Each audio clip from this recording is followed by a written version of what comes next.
howdy friendships, how are we doing? I hope you enjoyed that run. It was a blast for me to watch. That was so fun. Now, we are going to go into Ultima III Exodus in just one moment, but I do want to remind you all, this is your last chance. If you want to snipe that naming incentive, get that donation in now. And remember, we do still have that donation incentive for killing Lord British. So if you want to kill the creator of the game, please, please, please make that happen. But in the meantime, we are ready to go. So I am going to hand off the stage to none other than organMike. Take it away.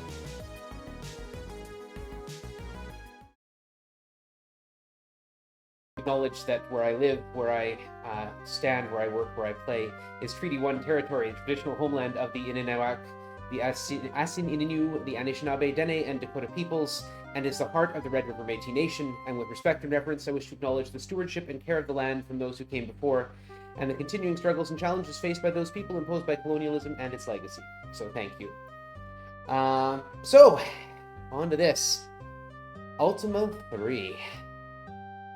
So, we're going to take a little bit to get set up here. First of all, I'd like to point out, this is copyright 1983. Lord British, Richard Garriott, is the creator. James Van Artsdalen was the person who did the conversion. That is right, one programmer, one person to do the conversion to PC. 1983. This game is almost as old as I am. This is a party game. So if we go journey onward, we're going to be told that there is no party. So we need to actually organize a party. Before we do that, I'm remiss. I should remember to introduce Turtle Run. Turtle is here to commentate with me. So, Turtle, how you doing? Hello, I am doing very well on this fine, nearly 2 a.m. Yeah. I love me fun morning blocks. I do some overnights. All right, so first thing, we're going to make ourselves a party. We need to look at a register. We don't have anything in the register. So we need to create some characters. So our first character, what's our top name on that list? With the fantastic snipe in the last moment, it is in fact Bingus. Bingus! B-I-N-G-U-S, yes? That is correct. And Let's go, Bingus. Let's go, Bingus. All right. Also, we're given a choice of gender here for the character, male, female, or indeed, 1983, we had other as an option. This one is named after a real person, or the nickname of a real person, who's a boy, I believe. Okay, then we should honor that. Race, there are 5 options: human, elf, dwarf, bobbit, because H was already taken for human, and because the Tolkien estate was litigious, and fuzzy, which is what we'll be using. Fuzzies are basically Ewoks. For those familiar with the Star Wars franchise, they're like 3-foot-tall, hairy things. And the type is character class. There's 11 to pick from. This is going to be wizard. There's 4 basic classes: fighter, wizard, cleric, thief. There's 6 classes that combine 2 of those together, and there's 1 class that combines all 4 of them together. Add those numbers, you get 11. We have to distribute the 50 points we have at the top among these stats. No, we can't put less than 5 or more than 25 in any one stat. Strength is a dump stat. Dexterity is going to be 15. Intelligence is what gives our wizards their spell points. So wizard spell points are bounded at the top by their intelligence. So 25 magic points means 25 max spell points. And the reason we choose fuzzies is because they have the greatest, they have 99 magic points or 99 intelligence available at the top end when we raise their stats. And wisdom is another dump stat, 5. So we're going to create... Did you say the Ewoks are the most intelligent race in the game? Yep, they're also the fastest. They have a max strength of 25 and dexterity intelligence 99 and wisdom of 75. That's amazing. Yeah. So we're going to create a second character. I think this should be prevented. We'll go with an other. Fuzzy, wizard, 5, 15, 25, and 5. Character 3, what's the second name on our list? So, this is where things get interesting. We have a tie between Purse and Smileface. Well, you know what? I've got 2 characters to name. Why don't we use them both? So, Purse. And do we have a preferred gender for Purse? Purse is named after a game character from Backpack Hero who I think is female. Then let's do the same. I'm so sorry, Trainer or not, if that's wrong, but shout out to Trainer or not in that run from earlier today. I caught a little bit of it. It looked like a really interesting game. Again, we'll use Fuzzy. You don't have to, because the druids are not going to actually raise their stats at all. We're going to do 5 strength and 5 dexterity. Druids are your combination class of wizard and cleric, so they use both types of magic. The upper bound of their magic points is half of whichever is greater between intelligence and wisdom. So if I gave Perse 20 points of intelligence and 5 points of wisdom, it would be 10 max magic points. But we're going to go 20 and 20. And the reason for that is druids regenerate magic points at double rate until they hit half of whatever that lower stat is. And if that's confusing, just know that the druids are going to be getting 10 magic points maximum and are going to be getting double regeneration compared to the wizards. And character 4, Smile Face, was the other? That is correct. Capital S, capital F in face. Got it. And do we have a preferred gender for the character? We did an other, and we did a male. We've got one of character, everything right and we did now. a female character. So let's do an other. An other it is. And Everyone can have a smile on their face. Absolutely. And the druid is the same. And then if we look at our register, we now have the 4 characters registered. We could register up to 20. That's unnecessary for the speedrun. So if we're going to have a party, we've got to form the party. And now if you look, they've got nice red stars next to their names. And then we can actually get this game going. The other options there, disperse the party would separate the party back into the register. We'd have to form a new party before we could play anything. Terminate a character is exactly what it sounds like. Take them out and, remove them from the list. Look at a character. We can look at a specific character's stats. We can look at a character that's not there. No one there. And then main menu just goes back here. There's this lovely view. This is what the game looks like. I am using a VGA patch written by Void Dragon 20 years ago. So that's how old the game is. The patch is older than some of our viewers. But this is a VGA patch. This game normally ran in EGA, so 16 colors, and didn't have music on the PC conversion because in 1983, IBM PCs only had a one-note beeper for a speaker. The music did exist in the Apple II and Commodore 64 versions. I grew up with the Commodore 64 version, and in fact, this may well be the first ever video game with a complete soundtrack, start to finish. So I felt it was important to put that in here, especially after we had all those wonderful rhythm games. So, all of that being out of the way, as soon as I hit enter on Journey Onward, the timer will begin and we'll get this game going. Ready, Turtle? Absolutely. Okay, here we go. In 3, 2, 1, let's go. We're going to walk south 17 steps. You notice on the right, we've got our character lists. You see the magic points are going up under that M there, every step we take in the overworld. This is a dungeon. We're going into a dungeon. We're going to turn off the volume because the sound slows things down. We're going to go through this dark here, and we're going to stand here, and I'll show you what the dungeon looks like. Those are treasure boxes. That's, walls. I want to open these treasures, so we're going to use Cleric Spell B, which is Apar Unem. It does fail once in a while. The light spell doesn't last long. I will put a warning here. You got to deal with these light flashes, unfortunately. So I hope that doesn't bother people. And if it does, the grind lasts for about the first 10 minutes or so of the run. Oops, we got a fight. This is what a fight looks like. We're going to cast Cleric Spell A. Those are zombies. So we're going to use Magic Missiles then. Wizard Spell B. The spells are arranged from A to P, so there's 16 spells in 2 spell lists. You're going to be seeing me use Spell B a lot. Wizard Spell B is Magic Missile, Cleric Spell B is the treasure opening, Apar Unem. The reason I walk through this area in this specific path, I need to write that down, is that the game will not generate a fight in the dungeons if you're standing on... Oops. Oh, there's some trolls. Oh, that was nice.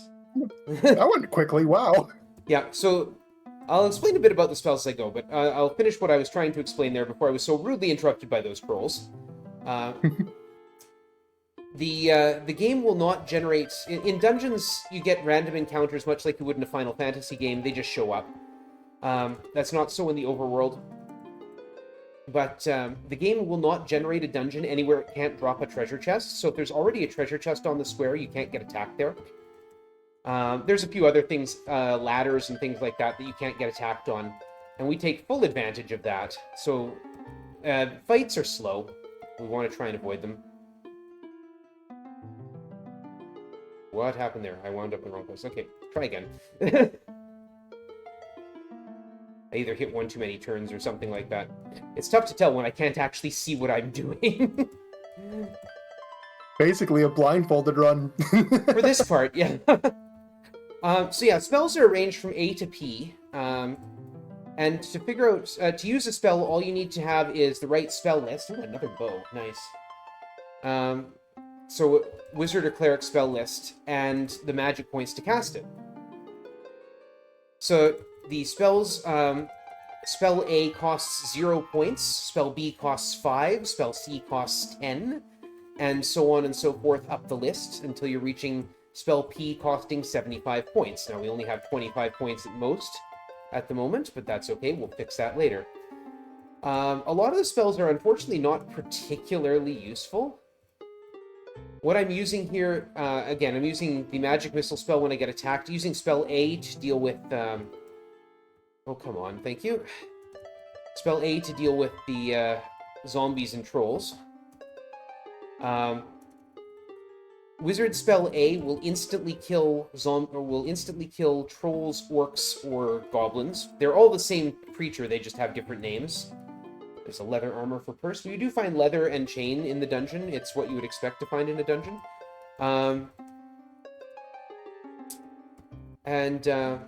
Yeah, so spell A does that. Wizard spell A destroys orcs, goblins, trolls. Cleric spell A destroys skeletons, zombies, and ghouls. So no rush on this. But if you can let me know when a good time would be to read a few things, I would appreciate it. Absolutely, go ahead. I'm just yammering at this point, trying to get through. I've got a lot of grind to do here, so go right ahead. That sounds great. So, first I want to acknowledge something. We had that snipe come in, and we know who that was from. It was mentioned during the last run that $50 came in from Fantastic Mr. Pig, who says, "Justice for Bingusts." Justice indeed. Now, the other quick thing that I did want to take a moment to mention. Hey, folks, we still have an incentive. Like I've been saying, let's kill Lord British. We need to get to that $100 total. So, get those donations in. I want that to happen. We are $67 away. So close. But, like I mentioned, if we also hit $1,379 total for the event, that is a milestone for Prevent-a-Thon. That is $6,000 raised for Little Warriors. Let's make that happen tonight. Wow, yes, please. Absolutely. Holy crap. We're going. Yeah. Come on, if I can find 54 gold in a treasure chest, you can find 54 gold in your couch cushions, right? So yeah, the other spell I'm using to get out of the dungeon right away is Wizard Spell E, which is Sur Akron. It moves us up a floor, and since we're on the first floor of the dungeon, it moves us out. Sling. I've got a stylus in my hand. I've got a tablet over here that I'm writing things down on. Yeah, there seems to be a lot of like micromanagement, even in the very, very early on in this run. Yeah, it's just a memory aid for me. It's a lot faster for me to remember it than to go through and check everything again. Because later on, when I go to sell things, if I try and sell something that I don't have, it kicks me out of the shop. So it's easier for me to take notes now than to take notes later and try to remember what's all there. Makes sense. So zombies. So we're going to cast Cleric Spell A, and if it works, it takes care of them. Oops, I hit the wrong button. Wizard Spell B, thank you. And the zombies will have dropped a treasure chest, so we can pick that up. Cleric Spell A is the one that costs 0 points of mana, right? Yes, that's absolutely That seems correct. really strong for the early game to just wipe out a bunch of zombies for free. Well, it has about I think it's a 50-50 chance of just straight up not working.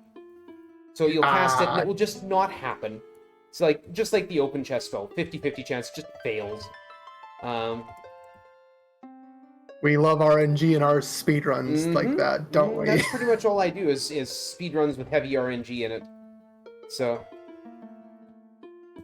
not only is this a blindfolded run, it's also a randomizer. Just a bit. So yeah, I'm picking up, on average, 50 gold, between 0 and 99 gold every treasure chest I open. Sometimes I'll be getting a piece of armor like that cloth. I'll get cloth, or as I said, leather and chain. Sometimes you get a weapon. All of those will be sold later. Not least of which because no one can use it. We joined the gold, which put all the gold in the hands of Prevent-a-Thon, which gave us... I wanted to check to make sure I had 6,000. There's a chain. Thank you. So I've got 6,000 gold for... Yeah, there we go. Conveniently, I got 6,000 gold for Prevent-a-Thon. We're close. Yeah. But I'm not done yet. I need that 6,000 to get... later on, we buy intelligence points at a rate of 1 point per 100 gold. Oh my goodness. Okay, so with that failing, this fight is going to be too long, so I'm going to reload. And you might say, hey Mike, you didn't actually save. Well, the game actually saves every time we go in and out of a submap. So every time we go in or out of the dungeon, the game saves. That autosave is a key factor in the one major glitch we're going to be doing. Ooh. Yeah, so it saves, the game autosaves anytime a character dies as well. And the only place you can save, like if I try to deliberately save here, it says not a dungeon command. So if I try to save in the dungeon, it says, well, you can't do that. And if you try to save in a town, it will say, well, you can't do that here. It can only save on the overworld. But if a character dies, it also updates the status of your save file. So what will eventually happen is we will be having a character be deliberately killed. In this case, Bingus. Sorry, Bingus. No, Bingus! And the idea of that is that Bingus will die while we're on a boat. And it's important that your save game knows whether or not you're on a boat. Because otherwise, you could die in, if you had if you saved in the middle of the ocean, which is a thing you could reasonably do, and reloaded, you could have no boat left. And that would be bad, because you'd be stuck in the middle of the ocean.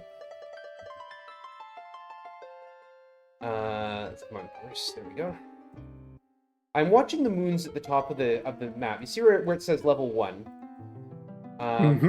At the very top of the map, when we're in the overworld, it has 2 moons there. And I'm looking deliberately for certain phases of the moon. They change every 4 steps in the overworld. I'm keeping track of that because it tells me when I have to go. The moons affect the moon gates, which are this game's version of fast travel. There are 8 moon gates around the world. They get you to various places quicker than walking, really. But they only get you to very specific places. It's like going to a bus station. Very instantaneous bus station. A very instantaneous bus station powered exclusively by the moon. Exactly. It's renewable, at least. More goblins. Wizard spell A. Good job. We did have a run earlier in the marathon where we restored power to the Earth from the moon. Hey. I do remember that. The lore is all coming together for Prevent-a-Thon 4.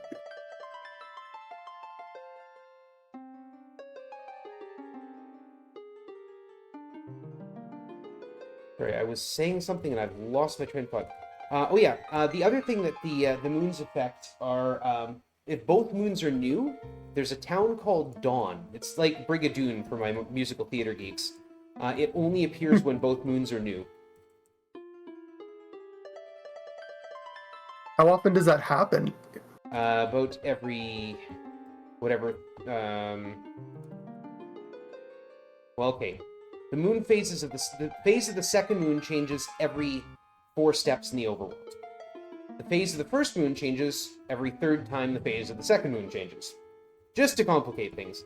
So that's every 12 steps. 12 times 8 will get you all the way back around to where we started.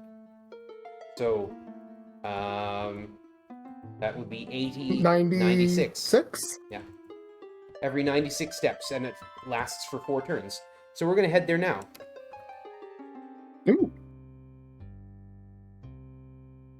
I want to head over here, right to this edge of the forest. That's forest, we can't see through it. 3, 4, 5, 6, 7, 8. I'll step 1 down so you can see it appear. There it is. Boom. We get the lovely town music. We head over to sell our armor, and this is why I was taking notes. I sell a chain, sell leather, and all the cloth, because when I sell 1 more cloth than I actually own, it says, you don't own one of those, and kicks me out of the shop dialogue. and thus I have taken notes, because it's faster to do it this way. E, C, and a bunch of daggers. How much money are we going to end up with after this selling spree? Hopefully a lot. Because we got to spend a bunch of it. First thing we got to do, go to the guild here. Now, I have faith, chat, that we will be killing Lord British. So I'm going to buy 2 more keys than we actually need. I'm going to buy 10 keys instead of 8. Because I have faith. We're also going to buy 10 powders. And 7 gems. And over here's the stable. Now, I could go in here and buy a horse. But instead I'm going to take all of Bingus's food and pass it to Smileface. And Bingus is going to start starving, and that's fine. We're going to unlock this back door here. We're going to talk to the shopkeeper, and the shopkeeper, they don't like it when people go behind the counter. They say, "Eat death, scum," and they attack you. Fortunately, merchants are not exactly the most powerful of enemies. And we are just going to kill it. There we go. And then we can just take a horse. And the money. We're going to stop here for 1, 2, 3, 4, 5, 6, 7, 8, 9, 10, 11, 12, 13 turns. Bingus every so often is going to flash and lose 5 hit points for starving. That's fine. So anything that becomes hostile moves towards you in a straight line. The reason I moved past 13 turns, that gave the guards a chance to all pile up over here. Those are guards. And now they're going to come after me, right? So we're just going to leave. And we're going to head back north. Bingus is starving, but that's fine. You keep saying that's fine. That's Addie Joe's baby. Oh no, what have we done? It's okay, it's okay. We'll bring him back. So here's Lord British up here. Every time we talk to Lord British, we get the Rule Britannia music. Tells you to experience more. We're going to ignore him for now. For now, we're going to ignore him. But chat, I know we're going to be killing him later, right? Right, chat? All right. We're going to unlock this door. This guard is set to pursue, but not hostile. So he's just going to follow us very, very closely. Which is fine. It's good. It's all good. Now, remember what I said about when a character dies, it updates the status of the game. So we're going to challenge these guards, and Bingus is going to very bravely take on 3 guards at a time. And oh no, Bingus has been killed. Let's restore our game. Oh look, we've got a boat now. And that's the boat glitch. The SSS Bingus. Yeah. So we're going to heal Bingus's dead body.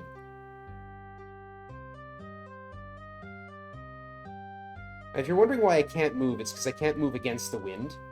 The wind changes in real time, and it's extremely frustrating.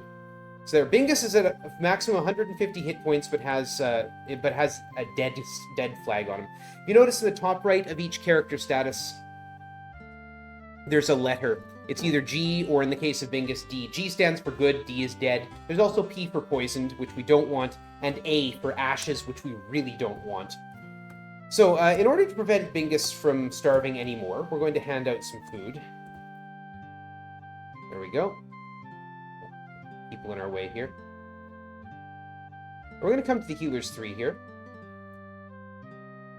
The healers are going to apparently continually step away from me. There we go. We need a resurrection. Yes, we will pay for the resurrection. Resurrect Bingus! Bingus is alive again! Hooray! Bingus! And we get the lovely resurrection music until it goes through one loop. And out we go, back onto the boat. Now this game has an other command. So we're going to dig. You just type in what you want them to do, and we're finding exotics here. That other command comes in handy several times during the game. Waiting for the wind. There we go. Thank you. Stop that.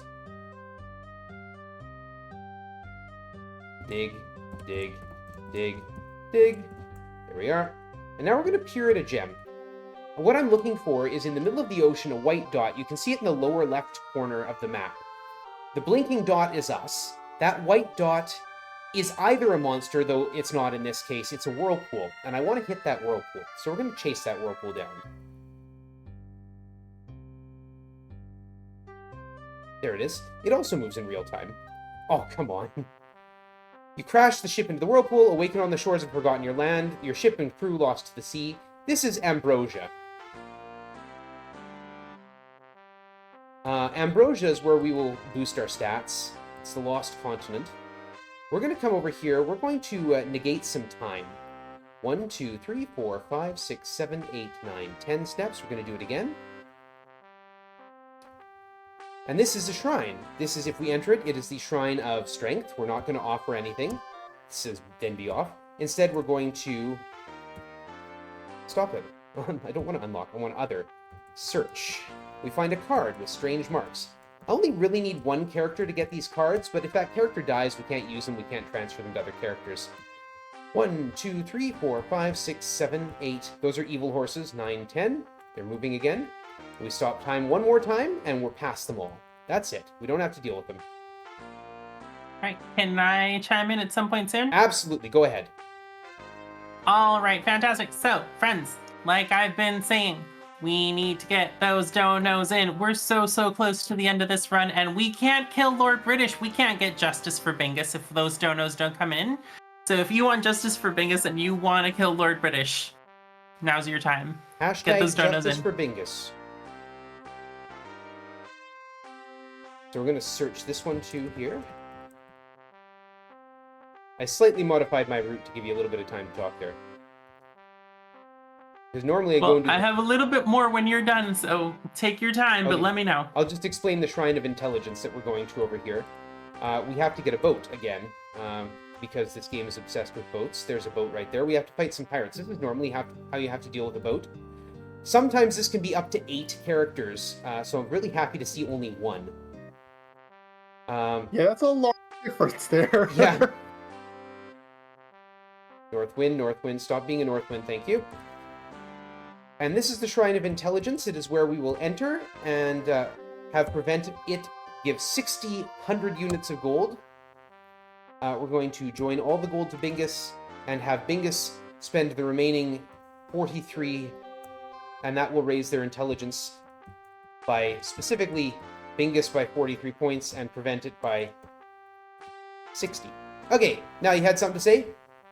Go for it. I do, and they're really quick. So, we had 2 donations come in, which is good, but we need to keep this momentum going. $2 from none other than Sal, who says, it may be dark, but we have fuzzy wizards, so everything is all right. Less than 3. And then we had a fantastic donation come in, $10 from Anonymous with no comment. We appreciate both of those so much. Thank you. Now let's get justice for Bingus. More donations. I got shot. There you are. Okay, we're going to start blasting some pirates here, and we're going to heal up.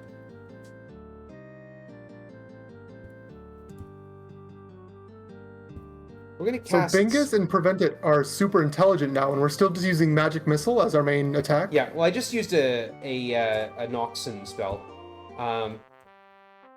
which hits all targets with a Magic Missile, sometimes.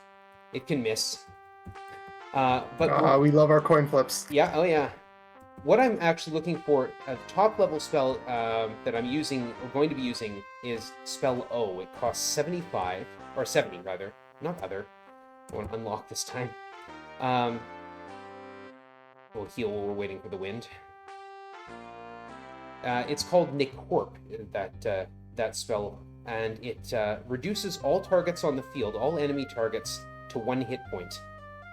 Okay, come on. Ooh. Up here. And it doesn't miss. And then I've got magic missiles that also don't miss. Anyway, this is the Dungeon Doom. We're going to use the Door Akron spell to go right to the bottom and just not actually deal with the dungeon at all. And use my gems to map it. I need to go 1, 2, 3, 4, 5 back, and then 2 north. 1, 2, 3, 4, 5. And then everybody touch the hot wall. Now I'm standing in a doorway, and much like standing on a treasure chest earlier, the game can't actually generate treasure chests here, so I'm safe to stand here, recover my magic points, and use the other big spell that I'm waiting for. The reason I got Prevent-a-Thon exactly 60 more magic points. There's a wizard spell J, which is called Fal Divi. It allows them to cast any spell on the cleric list, provided they still have the magic points for it. So Fal Divi costs 45 magic points. We're going to use cleric spell I, Sequitu, which costs 40 magic points. 45 and 40 is 85. And out we go. Sequitu is the spell which takes us to the surface. That is nearly double the cost if it would be on a cleric. Yep, but clerics are also largely useless. I mean, I could also take one of those druids and give them 40 magic points, but my goodness, that would cost a lot of money. So again, we're going to go to the bottom. This is the Dungeon of the Snake. Oh, what a beautiful landing. I'm looking for that lower right or lower left corner, and I landed right near it. So 1, 2, 1, 2, 1, 2, 3, 4. We don't need everyone to touch the hot wall. We'll just have Bingus touch the hot wall in this case.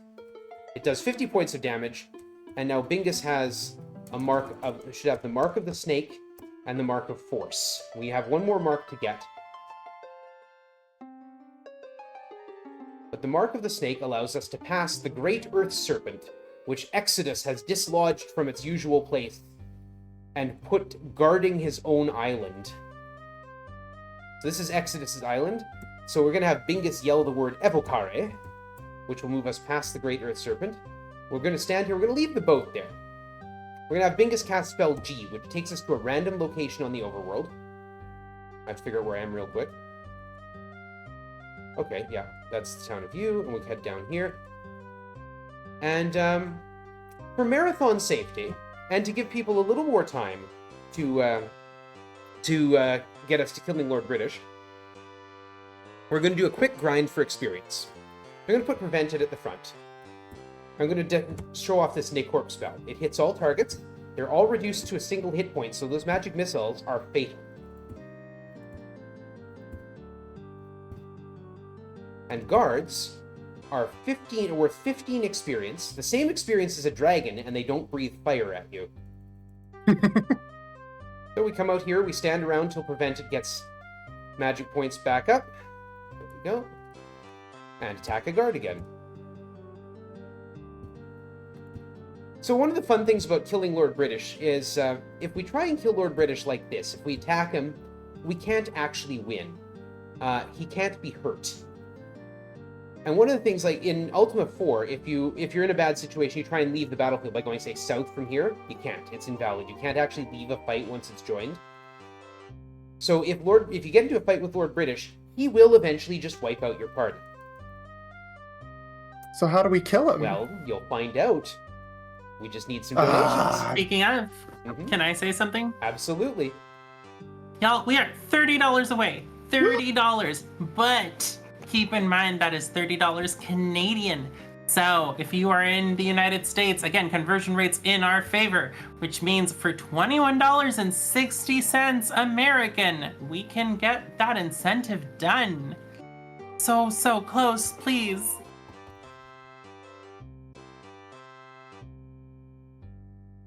Yeah, we're almost there.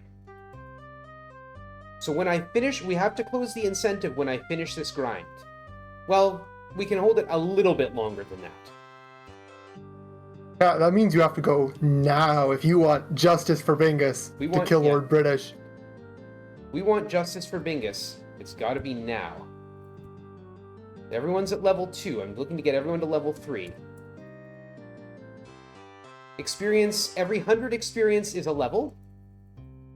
But the level doesn't actually mean anything until you go to Lord British and claim it. What happens then is Lord British will say, "Welcome, my child, thou art greater," and will give you an extra 100 points on your hit point maximum. This goes until level 5.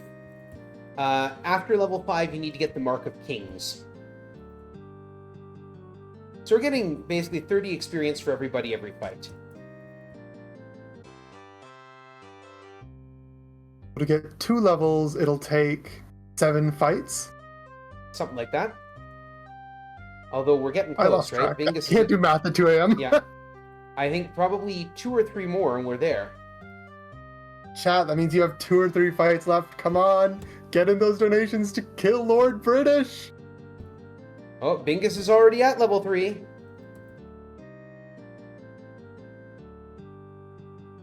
As is Purse.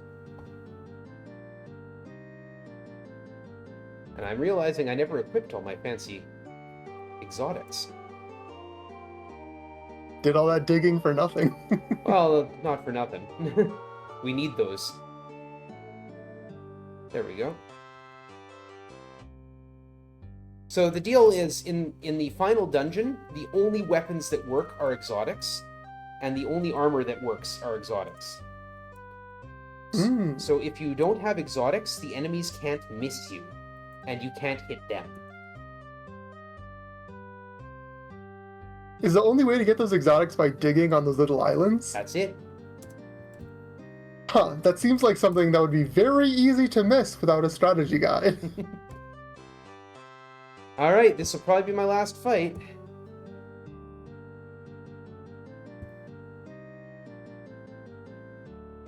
Let's smile face get that. Yep, okay, we're there.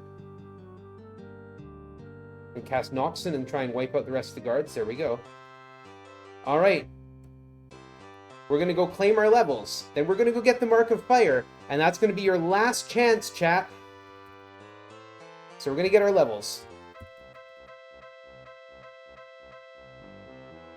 There, now you'll watch their hit points go up beyond 150 now. So they can now have a maximum of 350. Okay, I've got to go to the nearby dungeon over here. 1, 2, 3 south, 2 east. 1, 2, 3, 4. That's not the spell I wanted. That's the spell I wanted. There we go. Descend, and then it's east, and then north as far as we can go.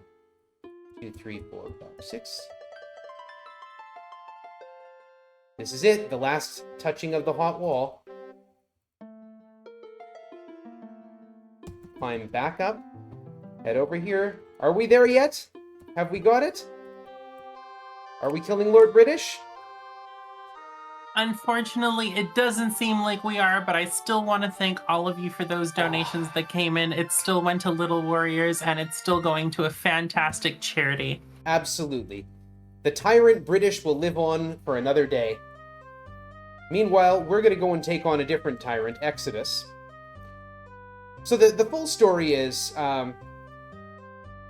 in the first Ultima game, you killed the wizard Mondain, a pirate. Pirates never show up. That's why I do the boat glitch. Marathon luck. Yeah. Just how it is. In the first game, you killed the wizard Mondain. In the second game, his apprentice Minax came back for revenge. That's why the game is called Revenge of the Enchantress. And in this game, you have to deal with their spawn/creation, Exodus. Now, we just missed our moon gate there. You might have seen it, but it was going to the wrong place. So when the first moon comes over to the next phase, this one here, that's the moon gate we want. We want that, though. It goes to this spot. There's going to be another moon gate opening up beneath us. We want to go over one more. And here is Exodus's castle. So That's convenient. yeah, that boat lets us get in there, and more importantly, lets us take a horse in there. Now, you might have noticed, when you're on a horse, you move twice as fast as NPCs do. This means that we don't have to fight. So we're walking over lava here. This is a force field. If we didn't all have the Mark of Force, we couldn't move through it, and we'd take a ton of damage. So there's a dragon right down here. We don't have to fight it, because we're moving twice as fast as it is. There's another one up here. It's still going to breathe fire at us. Cool. And, oh, these random explosions sometimes just hit us. And there's another dragon up here. We're moving right past a Balron that would be coming at us. We're going to use the Nicorp spell and Noxum. Oh, that was beautiful. Wow. Thank you, game. Now it's going to punish me for that, though. So the reason those random explosions exist is to prevent me from doing exactly what I'm doing here, which is standing around and recovering my magic points so I can heal. I just got hit again. Yeah, it doesn't seem like it's preventing you from doing this at all. No, that's why I use druids instead of clerics, though, because they recover magic points fast enough that I can reuse the heal spells over and over and over again. And the reason that for marathon safety, I grinded up extra levels. If I were doing this as a world record run or a PB attempt or anything like that, I would be in here at 150 hit points, and those explosions can do up to 100 to the whole party all at once. Fighting against them is a bit of a losing cause if you have to. Tend to want to get lucky. How much damage does the dragon fire breath About deal? the same. Oh boy. Yeah. So if you're fortunate, and the other thing you could do is, well, again, the game autosaves when a character gets killed, and again, when we entered into here. So we'll just wait till we have our magic points back, and we'll go for the next one. Good, it's not going to shoot us. Boom, Nicorp. Knocks him. Ooh, only got half of them. So dragons sometimes make the screen flash like that. They cast spells, and they breathe fire. But we're through the dragons. There's only one thing standing between us and Exodus, and that is the floor. Huh? What? The floor. The floor attacked us. Are you attacking the floor? I am. And what's really fun, like, the floor, you know, there's 8 of them, 8 floor units. They don't have a lot of hit points, so when they come down, eventually they'll start getting hit. But we don't have a lot of dexterity, so we don't hit an awful lot there. And it just leaves a treasure box behind. We're just going to heal up. That's legitimately so clever as an enemy type. Yeah. Oh, I love that. But what? It's just the same sprite. Yeah. It's just... And it It's acts great. like a floor, too. You can end up walking on them. And if in this combat screen you are standing on a floor, it can attack upwards in the Z-axis and hit you. Can you attack down? Nope. Like many other unfair things, enemies can attack on the diagonal and you can't either. That's great. Yeah. So the reason I line up exactly like that, I put character 1 and 2 on the outside, specifically because enemies will attack whoever's highest on the list first. So they'll attack Prevent-It before Bingus, and Bingus before Purse, and Purse before Smileface. So by putting characters 1 and 2 on the outside like that, I make sure that no one is getting attacked by a whole ton of things all at once. But also it gives me an idea where things are when they start to fight me. Oh, or I could just kill them all with magic missiles, which is fantastic. That never happens. And this is the last set of floors. 4 floors, okay. Yeah, And they're 4 8 each, so floors, yeah. 32. If you go around the outside, you fight the grass, actually. I love that so much. That's such a fun game design choice. And then after we fight this, there's nothing between us and Exodus. We have to insert those cards with the strange marks that we found. Where are you? Where are you? There it is. So, insert. And once we finish this, it is time. Has to be love first. If we insert the wrong one, by the way, so I'll show you what happens if we... Bingus will show us what happens if we insert the wrong one. Instantly killed. No! Bingus, not again! And it will be time in just a second here. This is time. And that's Ultima 3. And so it came to pass that on this day, Exodus, hellborn incarnate of evil, was vanquished from Sosaria. What now lies ahead in the Ultima Saga can only be pure speculation. Onward to Ultima 4. And that's my game. That's great. delightful. I had so much fun. Thank you for that run, Mike. Thank you for having me. I am currently, in fact, I think I may be the only active Ultima 3 runner at the moment at all. There were some who used to run it on the NES version. I think I am the only one who runs it on the PC version. I would love to have more people running this. I am happy to teach you. So if this is something you're interested in, there is an Ultima Speedrunners Discord server that I would, you would be most welcome. There's 9 mainline Ultima games and a bunch of spin-offs. All of them have their runners. I run the first 4 games because they're the ones that I like best, and that's their, come challenge me because I have the world record in those first 4, mostly because I'm the only one who plays them. So. All right, so if we wanted to follow you, do you perhaps stream somewhere that we could keep track? I am on Twitch. I stream 2-3 times a week on Twitch, usually during the day, because that's when I have free time. I'm a musician. I work evenings and weekends, so I'm going from here to bed, and then I have a full day of work tomorrow, and another run for a completely different marathon tomorrow evening. And so that's my life. But yeah, I'm on Twitch as organMike. And other than that, I hang around Discord. I That's basically it. You can find me on YouTube, but I haven't used that YouTube channel or at organMike for a long time. But I keep meaning to do stuff, but I'm busy. So That is very valid. I feel that so much from the bottom of my heart. Hey, Turtle, what about you? Yeah, if you want, you can find me. I am TurtleRun2412 on Twitch. I run whatever I feel like at the time. good plan. I am very much just a variety streamer, although typically I'd say Ori and the Blind Forest is my main game. But yeah, I just like to have fun with speedruns like this. So, Well, I really appreciate you having you here. That was great. of course, thanks for having me. That was so much fun. The Bingus, the fuzzy wizard murdering the floor. Oh, I love that sentence.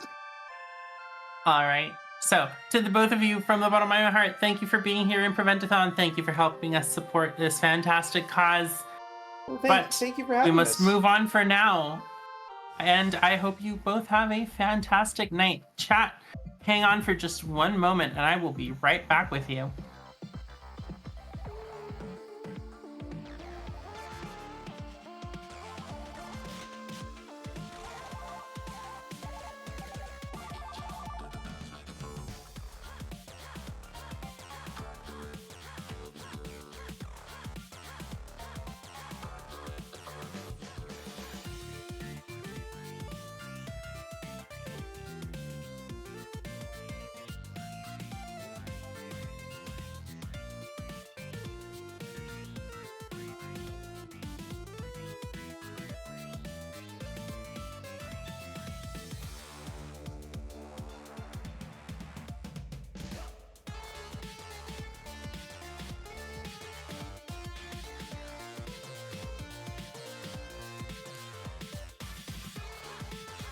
Hey folks, I told you I was gonna be back.